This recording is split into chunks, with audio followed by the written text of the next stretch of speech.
IndianTelevision.com's news of the week. Let's take a look at this week's top stories. The AdCap case had to be taken to the Delhi High Court from the TDSAT due to Supreme Court ruling that TDSAT does not have powers over trial regulations.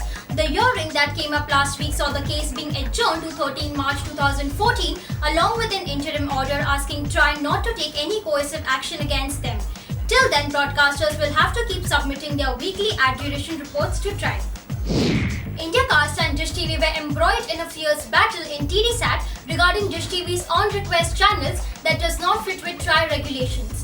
Indiacast had issued ads informing people that their bouquet channels may be cut off from 1st January and they have to call up Dish TV to ask them to give it. TDSAT ruled that Dish TV should only call it as a la carte and nothing else, while also asking Indiacast to stop issuing its ads and promos. Let's take a look at the other top stories.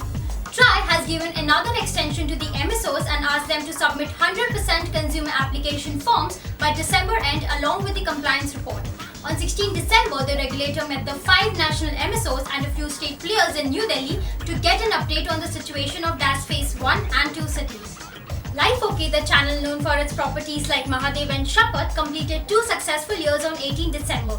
On the occasion of its 2nd anniversary, Life OK General Manager Ajit Thakur said, "In this competitive industry, today for a new channel to come and become 14% market share in 2 years is quite an achievement, but it comes with a lot of hard work and inspiration.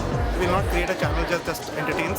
Can we do more than that? So whether it's domestic violence or Ganga or with crime, we manage with every show to make a statement to make a little more difference to our viewers' life."